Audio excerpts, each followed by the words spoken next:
Notre leader suprême, Emmanuel Macron, a fait un discours sur la peine capitale. Je vais mettre un filtre parce que ça a sûrement été partagé par pas mal de médias. Hop. Et on va voir son avis, voilà, sur le sujet. Le combat existentiel pour l'abolition de la peine capitale n'est jamais acquis. Je voudrais simplement nous rappeler collectivement une chose. Oui, puis au fait, Macron s'est reblessé l'œil, c'est ce qu'il a dit, hein. Et du coup, il a remis ses lunettes de Top Gun.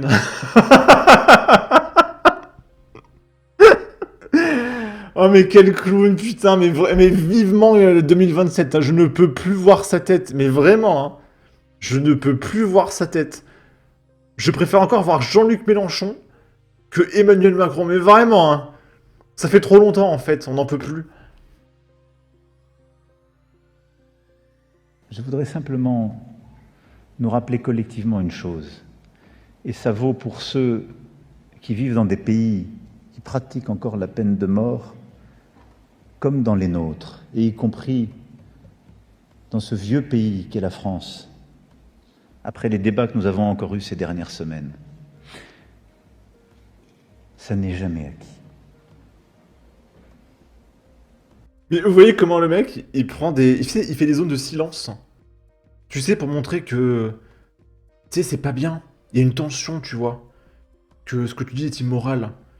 Et je suis sûr que dans son prompteur, tu sais, il y a écrit, entre guillemets, zone de silence.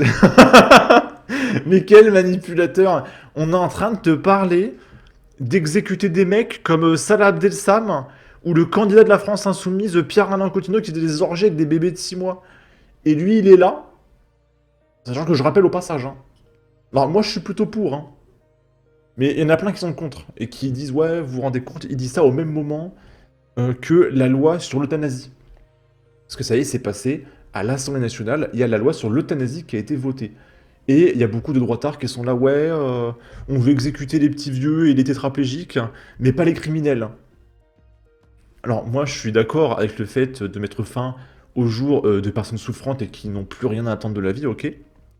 Mais c'est vrai que c'est quand même ironique de voir que exécuter des vieux et des tétraplégiques, c'est mieux pour Macron que d'exécuter des Salah Abdeslam ou des Pierre-Alain Coutinho.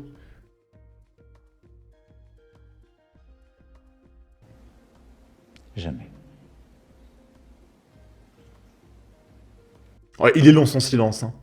Alors ne pensez pas que vous êtes les combattants d'une cause qui vaut pour tel ou tel pays qui n'a pas encore aboli. Ou que vous êtes les combattants d'une mémoire qui a déjà vieilli. La bataille pour l'abolition, parce que c'est une bataille pour la dignité humaine. Putain, mais on en a rien à foutre de la dignité de Salah Abdeslam, mais vraiment, hein. Je fais caca sur la dignité de Salah Abdeslam, hein, mais vraiment, hein. On parle, mais vraiment, des pires criminels du pays, quoi. On parle des pires ordures que cette terre ait jamais portées. Et le mec te parle de dignité humaine. Mais est-ce que les 150 personnes que Salah Abdeslam a tuées, est-ce que eux, ils ont droit à la dignité humaine? Est-ce que les bébés de 6 mois importés d'immigration, d'associations immigrationnistes payées par nos impôts, qui ont apporté, enfin qui ont été apportés à Pierre-Alain Coutinho, est-ce que eux, ils ont eu droit à la dignité humaine?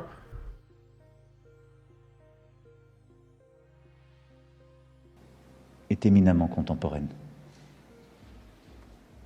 Parce qu'aujourd'hui, dans nos sociétés, ce débat revient. Parce qu'aujourd'hui, dans nos sociétés, beaucoup se remettent à penser que la peine de mort serait une réponse. Dans une confusion et des principes et du langage. Non, il n'y a aucune confusion. On a très hâte. Vraiment, on en rêve la nuit, hein. Alors ne croyez pas une seule seconde que le combat qui est le vôtre ne vaut pas aussi pour ici et pour aujourd'hui. Et je le dis aux plus jeunes. Oh, mais la voix qu'il prend. De moralisateur, mais vraiment, mais quel manipulateur. En fait, le simple fait qu'il modifie sa voix pour manipuler ses auditeurs, ça me rend ouf, en fait. Qui sont nés, et c'est une chance, dans des pays où l'abolition était déjà là, qui n'ont pas eu à vivre ces débats. Oh, quelle chance, mais quelle chance de ne pas avoir vécu la peine capitale. On voit l'état du pays, hein, mais quelle chance. Et qui pourraient penser au fond que c'est de toute évidence comme tous les combats pour les droits humains, ce sont le fruit de luttes. Des luttes de merde. Tu sais, ce serait pas la première fois qu'une loi est abolie et elle revient. Là, tout de suite, j'ai pas d'exemple en tête, mais ça arrive très souvent. Il y a un truc qui rentre dans la Constitution, puis on le vire, puis on le remet, ça change tout le temps de la loi. Parce que des fois, tu fais des erreurs, tu reviens en arrière, etc. Faire croire que une loi est immuable et inéluctable, c'est faux, c'est juste faux.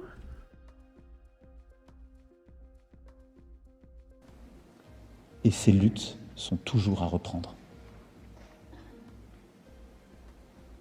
C'est pourquoi votre congrès est important. Oui, allez, c'est ça. Alors vous savez, moi les copains, j'aime beaucoup les statistiques. Et du coup, on va regarder les statistiques du Salvador. Voilà, un pays que j'aime beaucoup, vous le savez. C'est Nayib Bukele qui a fait 22 millions de vues. Et il nous a partagé les statistiques du taux de criminalité, de meurtre, hein, au Salvador entre 2000 et 2024, comparé au niveau d'incarcération. Et on peut voir que le niveau de criminalité a explosé au fur et à mesure que le nombre d'incarcérations augmentait. Et au bout d'un moment, il y a eu tellement d'incarcérations qu'on a atteint un cap et la criminalité s'est mise à chuter. Et après, le niveau d'incarcération a explosé. Parce qu'en fait, ce qui se passe, c'est que tant que le niveau d'incarcération n'est pas suffisant, la criminalité ne fait qu'augmenter. Et quand tu atteins un cap, ça fait que de baisser. Parce que tu enfermes plus de mecs que tu en libères. Donc, si je suis ces statistiques, on devrait faire construire des milliers de prisons en France. Et je pense que la peine capitale permettrait de faire de la place également. Plutôt que de s'occuper de Salah Abdel-Sam et de lui offrir une salle de sport, on pourrait enfermer plus de mecs. Voilà. Voilà. Enfin, c'est tellement évident, putain. Ah bon, enfermer les criminels, ça réduit le taux de criminalité? Vraiment, j'étais pas au courant. Mais il faut leur montrer ces stats, hein. Parce que visiblement, ils savent pas. Je sais pas, ou alors ils font exprès de pas vouloir savoir. Carole Quinten qui dit « À chaque fois que je vous entends parler, je comprends mieux pourquoi ce pays va mal. » Commander Torren qui dit « Il faut rétablir la peine capitale. » Bleu Blanc Rouge qui dit « On sait très bien que dans la France de Macron, la peine capitale, ce n'est que pour les victimes. » Là, on est sur CNews. Regardez cette séquence. Alors déjà, on voit que 68% des gens sont pour un référendum sur la peine capitale. Donc l'immense majorité des Français. Intellectuel, paix à son âme, mais feu M. Badinter nous a vendu aux Français l'abolition de la peine de mort en nous expliquant qu'il y avait encore plus sévère que la peine de mort, c'était la prison à perpétuité. Ce qui était un argument très fort, auquel j'ai eu la naïveté de croire. Et quelques mois après, ils ont supprimé la perpétuité. Bon, alors écoute. Ils défendent les criminels. Et ils mentent. Maintenant, les copains, on va comparer la peine capitale avec quelque chose d'autre. Et je vous invite, les copains, à modifier le mot pitbull par d'autres individus. Je sais pas, par Salah Abdel-Sam, par exemple, ou... Voilà, on va dire Salah Abdel-Sam pour rester dans le cadre de la loi, voilà, parce que d'autres mots ne seraient pas tolérés sur YouTube. Donc, remplacez pitbull par autre chose, ok? J'en ris jaune, parce que effectivement, le fait que Curtis, qui a quand même dévoré une femme enceinte, et soit encore en vie, et qui est en plus débat de société sur doit-on euthanasier ou non ce chien, mais pardon, mais moi, il y a une sorte de psychiatrisation. J'ai l'impression qu'on vit dans un asile à ciel ouvert. Parfois, et ça m'inquiète. Mais enfin, et j'entendais tout à l'heure, oui, mais il a déjà bien été assez puni, le chien, il est dans un chenil tout seul. Mais c'est pas une question de le punir. Mais moi, j'en veux pas au chien, mais c'est un chien. C'est un chien. C'est pas un objet. Donc, j'ai pas envie de punir le chien. C'est pas une question que. C'est un être vivant. Mais c'est un être vivant, mais c'est un chien. La loi en fait. évolue par rapport à ça, Juliette. J'en veux pas au chien. Mais par contre, il faut le piquer, mais dans les plus brefs délais. Mais qu'est-ce qu'on va en faire de ce chien? Alors, Après, moi, justement- je vous le dis, et je l'ai toujours dit, je sais, de toute façon, on peut pas parler avec les défenseurs de Pitbull, donc, mais moi, je pique toute la race, en fait, je l'annihile. Non, mais Je l'annihile. Bon, alors, les comparaisons avec le pitbull et d'autres mots seraient un petit peu fortuites, hein, d'accord, les copains? Mais vous voyez le principe?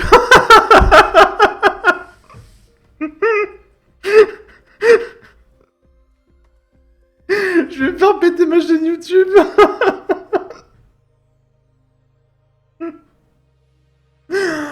Bon. Je précise. Voilà qu'on parle des individus les plus dangereux, d'accord?